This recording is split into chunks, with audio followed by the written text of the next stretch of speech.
The Ukrainian missile strikes on Sevastopol were part of a larger operation by the Security Service of Ukraine and the Navy, which resulted in 5 Russian ships hitting mines. This was stated by the ideologist of the use of maritime drones, Brigadier General Ivan Lukashevych, Hunter of the Security Service of Ukraine at the Defense Tech Innovation Forum 2025, according to Militarnyi media outlet. It is noted that Sea Baby maritime drones developed by Security Service of Ukraine specialists mined the sea routes to Sevastopol Bay on the eve of missile strikes, which resulted in some of the ships withdrawn from the bay hitting mines. Together with the defense forces, we developed several operations in which my team mined the Sevastopol Bay fairway and the Navy attacked Russian ships with Storm Shadow cruise missiles. You all remember how a large amphibious assault ship and a Kilo-class submarine were destroyed. After that, the rest of the Russian ships rushed to escape to Novorossiysk, but 5 of them did not make it, including 2 missile carriers and the Pavel Derzhavin, which hit mines. After that, they realized what an asymmetric response from Ukraine was. We imposed our war on them. The Russians still managed to deactivate some of our mines and withdraw the remnants of the Russian Black Sea Fleet, Lukashevych said.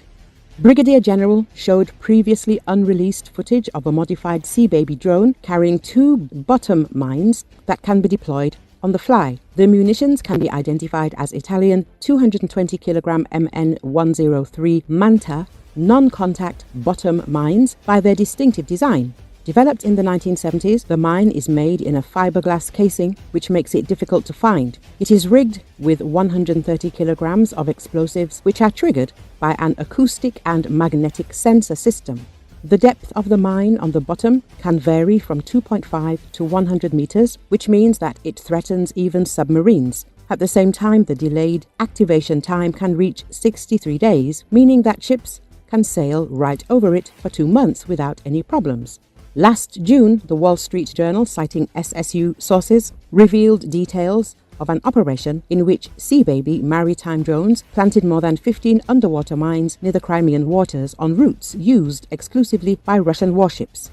After the first use of Sea Baby, the Russians built larger barriers at the entrance to Sevastopol Bay, making it almost impossible for them to penetrate. Therefore, the SSU specialists switched to an alternative tactic, starting to mine the approaches to the bay. According to American journalists, for a month and a half, a specialized SSU team monitored the routes of ships and civilian transport in the Black Sea near the temporarily occupied peninsula before sending Sea Baby to plant 2 mines. On September the 14th, 2023, immediately after a series of missile strikes on the bay using Storm Shadow cruise missiles, the Russian missile ship Samum exploded on one of the mines.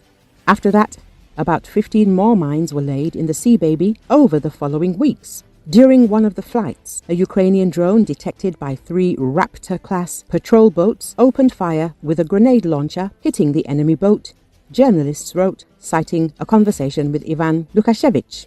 And on October the 11th, the Russian patrol ship Pavel Derzhavin punctured its side while entering Sevastopol Bay when it was going to the port for maintenance. On October the 13th, the ship was redirected to another port for repairs, but while leaving Sevastopol Bay, it again hit a mine. A large tugboat was sent to rescue it, but it also hit a mine and had to be towed back to port.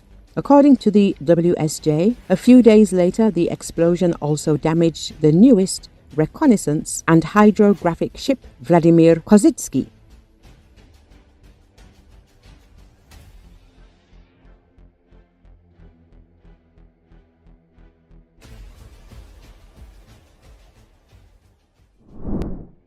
The Kremlin said on Friday that Russian President Vladimir Putin remains open to ending the conflict in Ukraine through peace talks.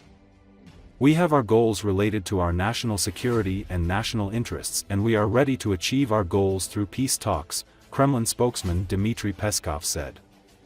According to Associated Press, when asked about Elon Musk's comments alleging corruption in Ukraine, Peskov said, "Few can stay indifferent to what's going around the Kiev regime, which excludes the opportunity of peace talks and doesn't want to establish peace, and because few can stay indifferent it leads to emotional comments."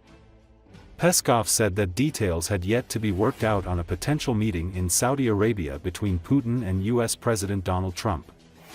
There is a will of the two presidents they have voiced, and there is also a need to prepare this meeting well so that it brings the maximum results. During the preparation, all the nuances will be discussed, he said.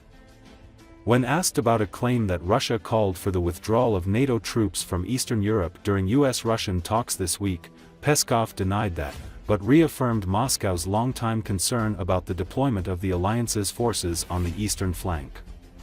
This is not true, Peskov said of the claim.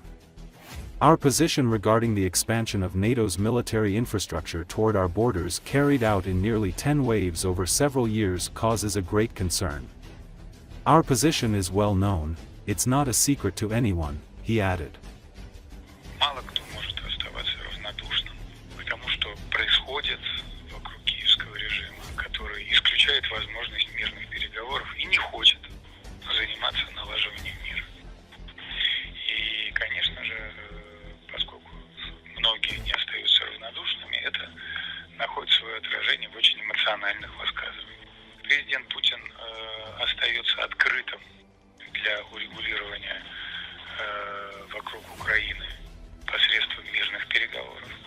Мы имеем наши цели, связанные с нашей национальной безопасностью, с нашими национальными интересами, и мы готовы достигать этих целей посредством мирных переговоров. Дальнейшее спонсирование этой войны мы считаем неверным, тем более, что эффективность этого спонсирования, как уже сейчас признано, весьма и весьма низкая, и скорее она порождает отвратительную, действительно, коррупционогенную атмосферу. Есть понимание необходимости этой встречи, которая была констатирована в ходе встречи российской и американской делегации в Эр-Рияде. Есть желание двух президентов, которые они высказали. И также есть установка хорошо эту встречу подготовить с тем, чтобы она была максимально результативной. Вот в ходе подготовки все как раз нюансы и будут проговариваться. Это не так, это не соответствует действительности. Наша позиция относительно того, что продвижение военной инфраструктуры НАТО в течение нескольких, скоро почти десяток волн, в сторону наших границ вызывает